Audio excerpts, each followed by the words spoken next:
Monday morning, it's WKRK in Murphy, North Carolina, 105.5 FM, 1320 AM on channel TV, on cable TV it's channel 25, and on the World Wide Web we're at country.am. And we always have someone from the sheriff's office here, and usually it's the sheriff, but he's off sheriffing today. That's correct. He's attending a conference, and so we have Chief Deputy Mark Thigpen, who always does a tremendous job on the radio. He loves it so much. He wants to be here every Monday, but he doesn't want to, to make Derek mad or anything. You're stretching it a little bit this morning, Tim. I went around the office this morning polling the people, who wants to go to the radio, and I couldn't find any volunteers, so here I am. Everyone is so eager to come talk. I just don't. They're scared of you. I'm not sure what's up with that. I've always been told I have a face for radio, and it took me a couple of years to figure out what that meant. Too ugly for TV is what I finally figured out. I understand. All right. What all is going on at the Sheriff's Department right now? I know we were talking before we went on the air about last week there was approval granted for a 911 backup plan. And I know dispatch stays extremely busy, and it's just a vital tool for our whole community. I tell you, a lot of times we probably don't impress upon the public the importance of the 911 center, but when you think about it, the 911 center is the beginning of any emergency situation. Whether it's fire, EMS, law enforcement, that's your first point of contact. That's your first face of Cherokee County in an emergency. And we did receive word last week. We've been working on this. It's actually been in the works for quite some time, but for a year and a half, getting a plan approved, which is mandated by the state to have a backup plan. As you can imagine, anything that you deal with the state, it has a lot of hoops and loopholes and technicalities, and the folks in the 911 center and the folks at the courthouse and the sheriff and myself have been diligently working on this plan. We'd send it to the state, and they'd send it back, and we'd have to rewrite it, and we finally got approval last week on Thursday that our plan has been approved, and it will allow us to move forward with having a second 911 backup center for our county. All right. Yeah. People take 911 for granted until they actually need to use that service. That's correct. If a loved one has a heart attack or anything that goes wrong, or having health issues, or a child goes missing and things like that, that's when people realize how important just having those three little numbers to call. What a great response it gets. It is. And, we've started something new with our new employees that we've hired that go out onto patrol, and they now have to go through a rotation in dispatch. Because even as an officer, if you've never sat on that side of the radio and the telephone, you don't have a complete and full understanding and appreciation of what goes in.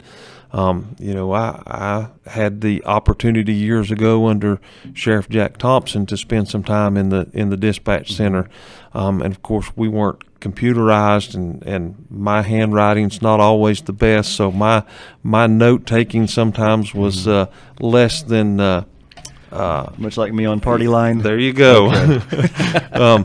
But it gives you a whole different appreciation when you actually sit in on that side and see how many times a day that telephone rings in there.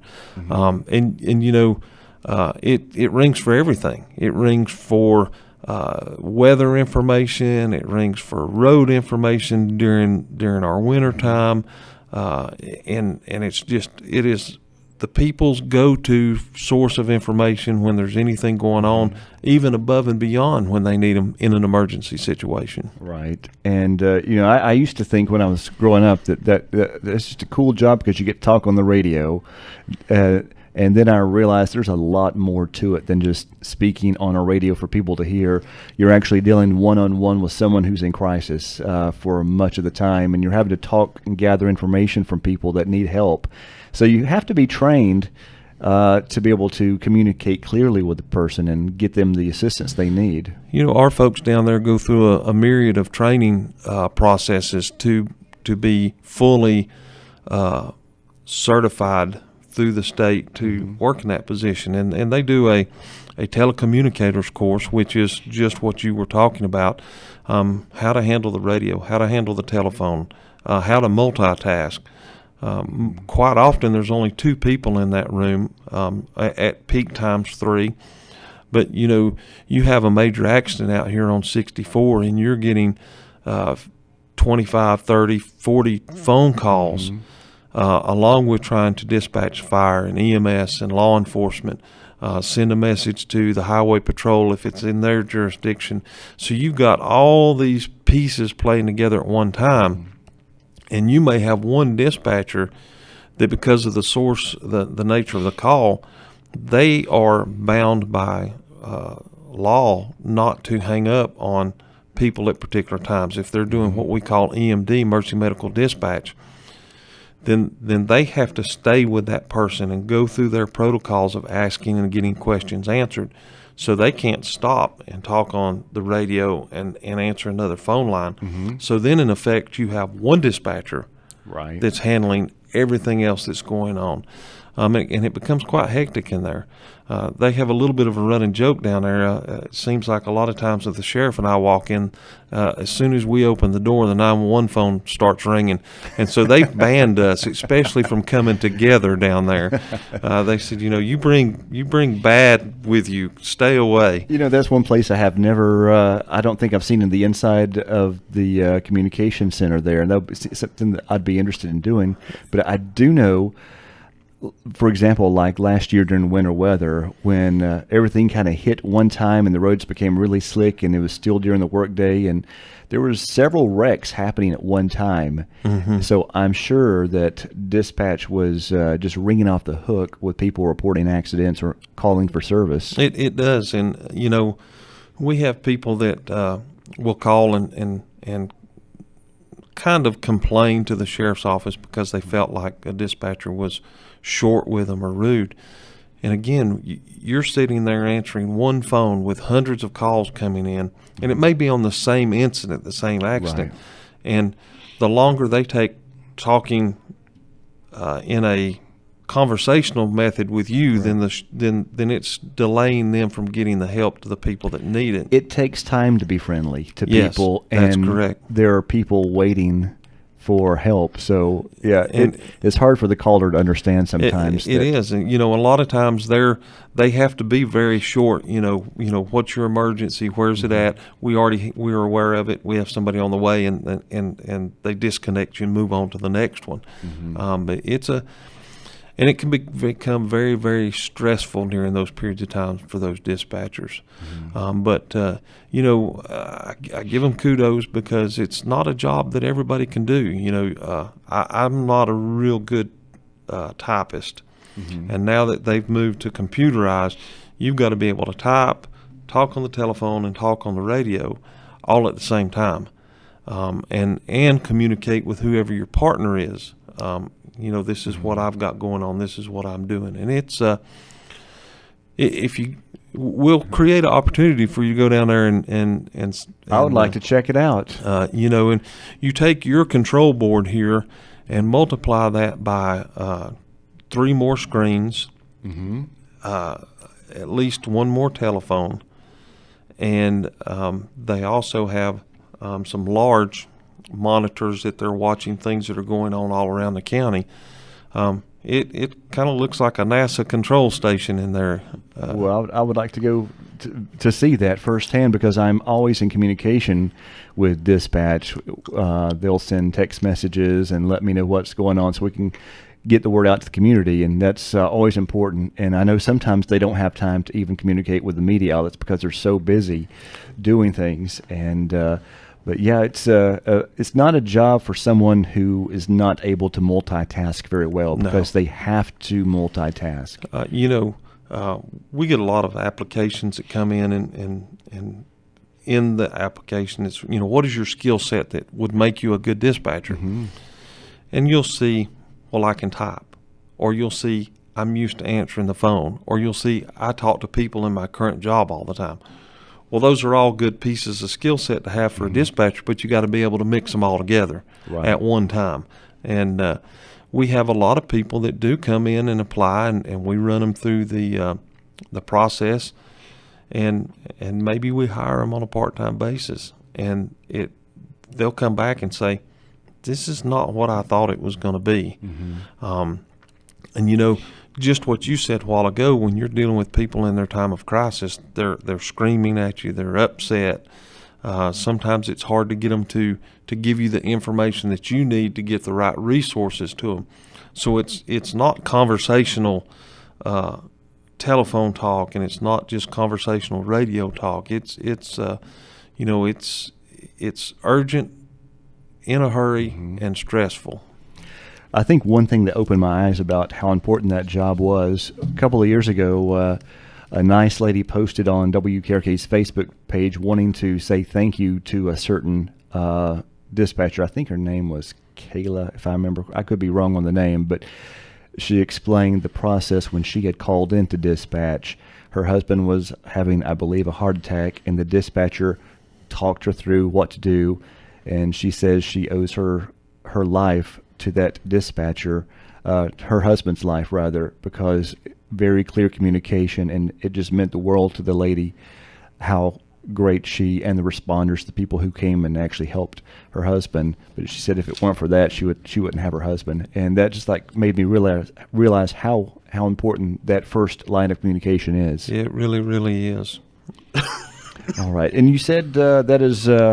The second location has been determined where the backup center is going to be. That's correct. It's going to be in a portion of the sheriff's office that will actually give some added security to that location. It'll have a double layer security as well as 24-hour video monitoring, as well as the detention staff being on site in that facility that does constant rounds on the ground. So you have not only the electronic and the locking security, but you actually have manpower security as well as the deputies coming in and out of there 24 hours a day. And things like fiber and phone lines are very important too. So this is in two different parts of town, the primary and backup. So That's one correct. part can be completely offline, off the grid, while the backup location can still have internet and phone service. That's correct. I've learned a lot about geo-redundancy. Geo-redundancy. Over the course of this project, which is exactly what you're talking about. It is a loop that will create that capability between the fiber, so that if one center goes down, the other center will still work. And all of the inner workings of the network of our 911 center will talk to each other. When one site's updated with phone information or 911 addressing information, the second site's updated at the same time. And we went a step further than what the state mandates, because the state's mandate actually was that you have site A, and if something happens to it, you shut it off and you go over to site B, and then site A won't work. Literally like throwing a switch. Right.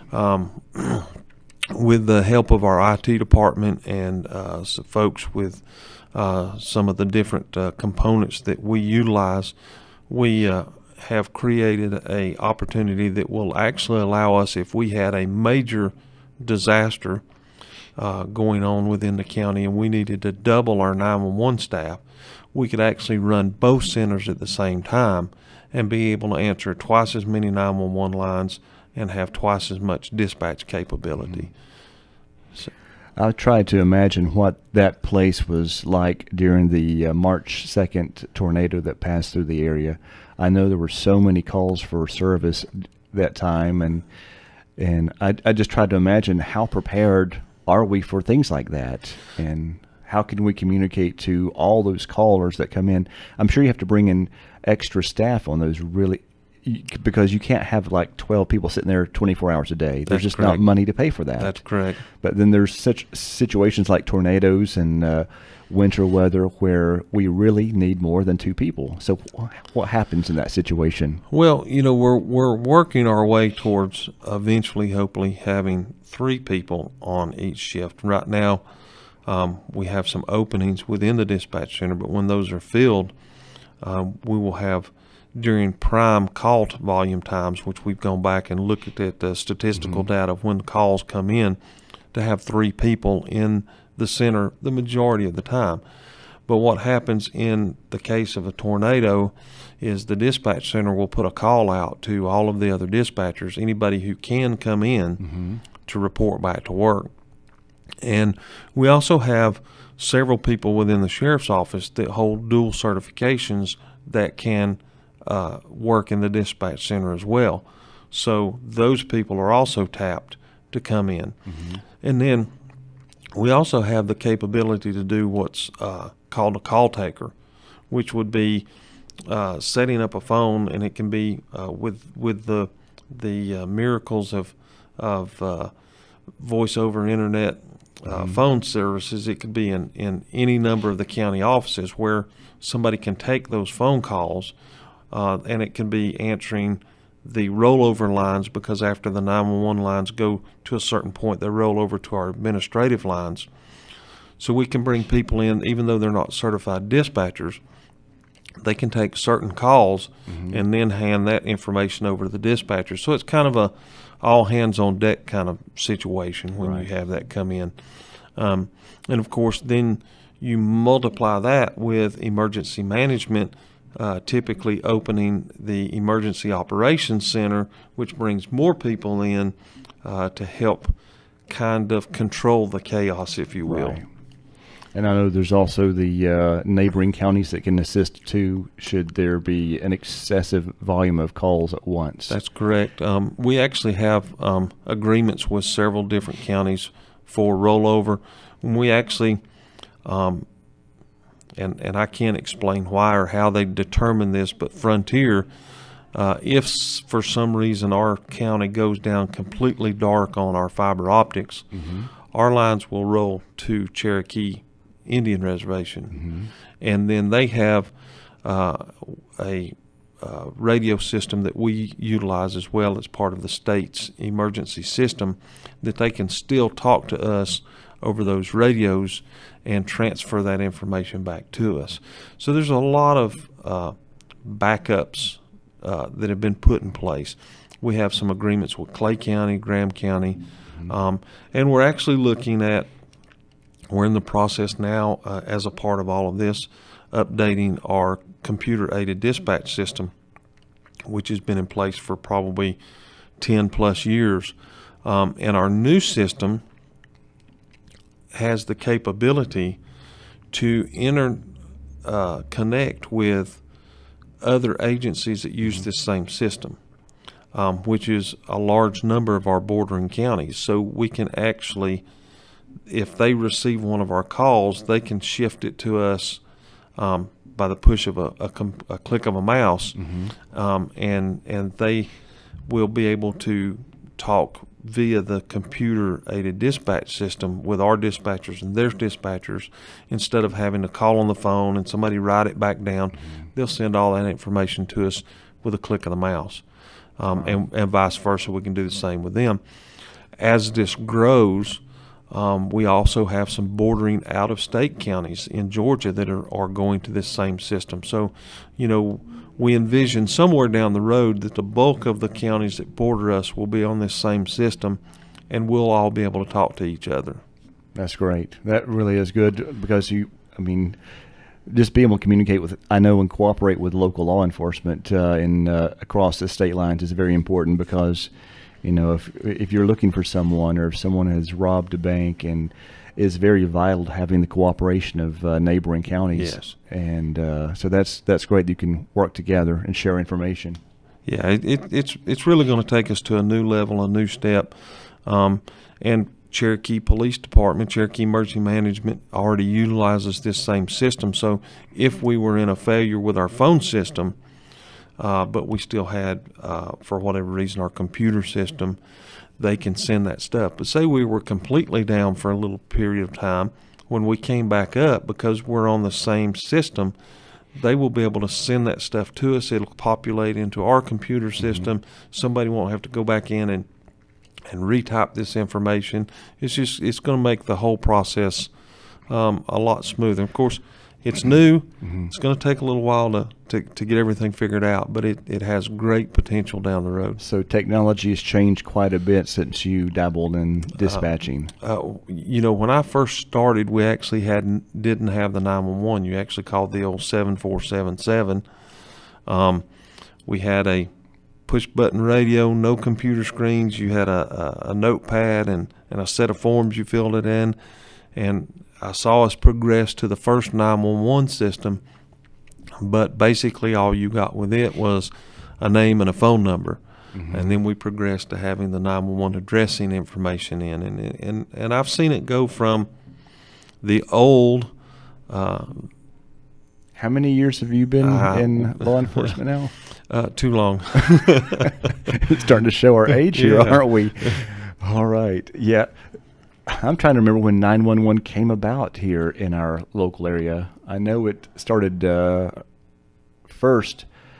I was actually reading about this. I was always told that 911, the number was chosen because of the old rotary dial phones. It was quick and easy to dial the 9, and then the 11 to make it really quick.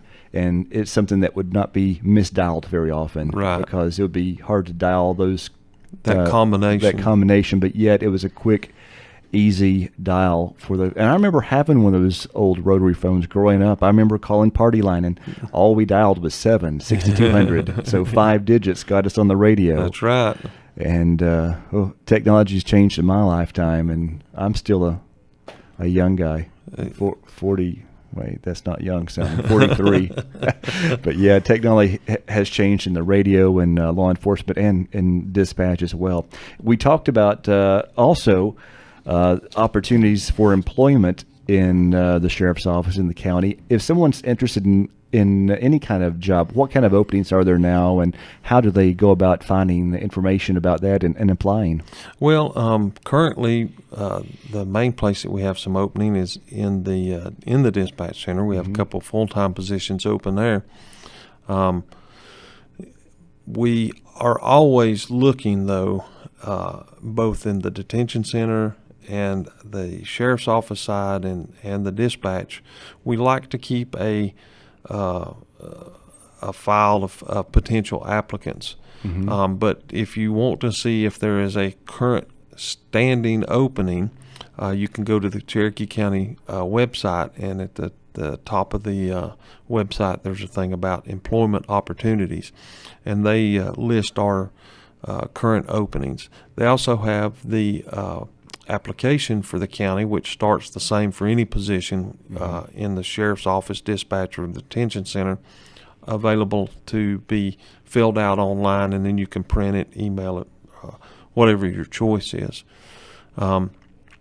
Then we also try to keep our current postings up on the Employment Security Commission's website. Those are the two main places that you can find. And we encourage people to go ahead, even if we don't have an opening, because you never know what circumstances are going to change, to put in an application. And we also like to utilize people starting out in a part-time capacity.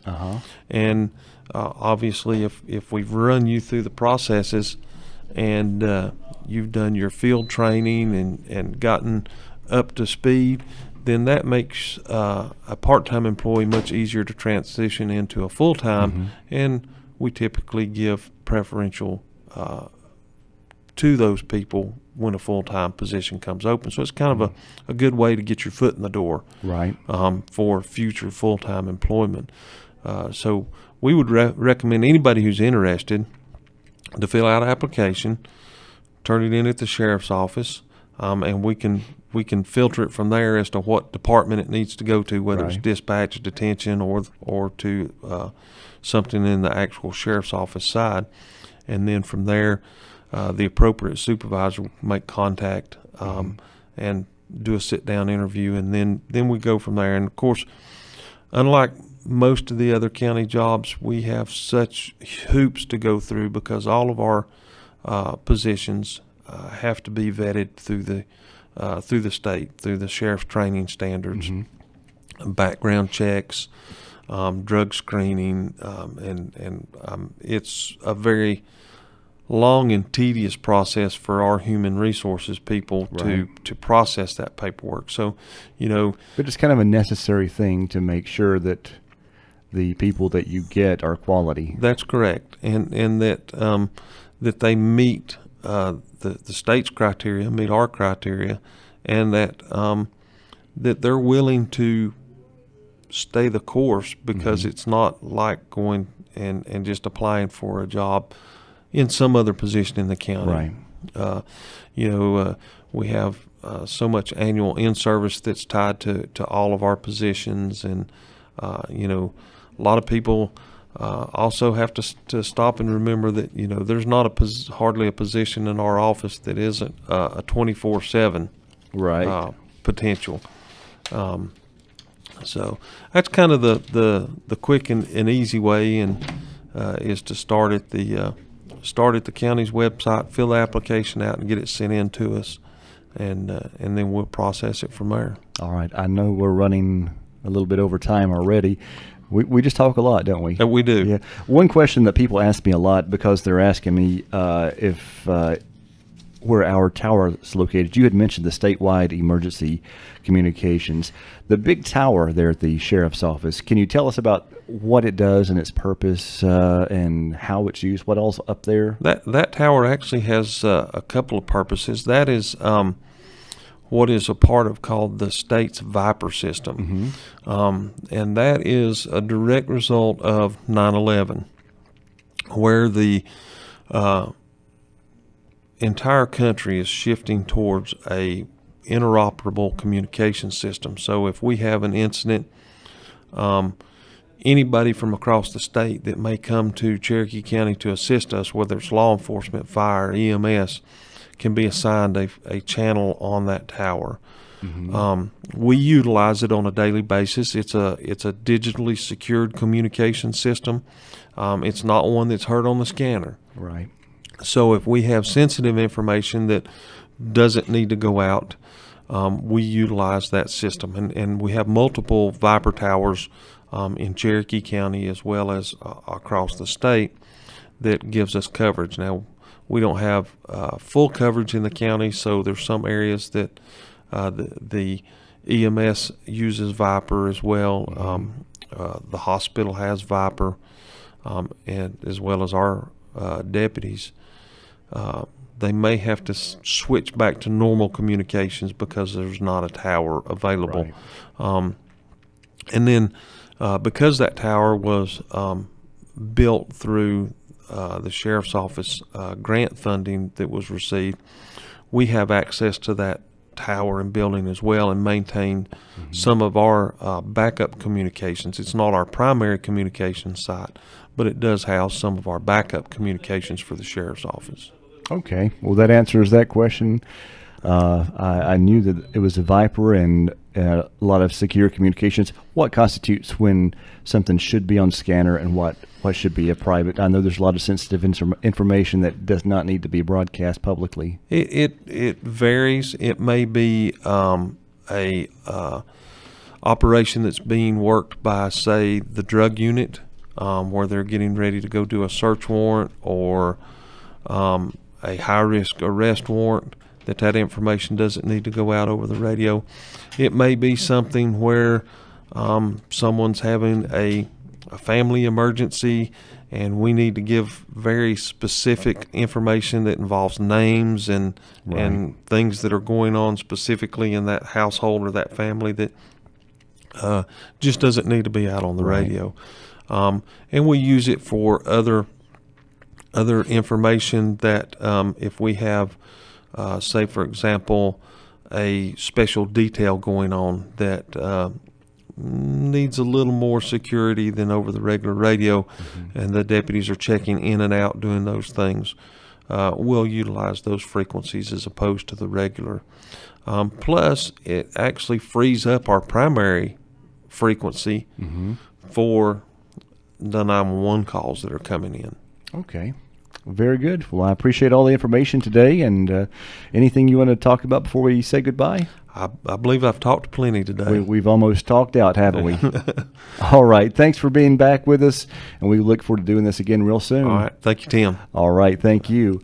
That is Chief Deputy Mark Thigpen here on WKRK 105.5 FM, 1320 AM, cable TV channel 25, and worldwide at country.am.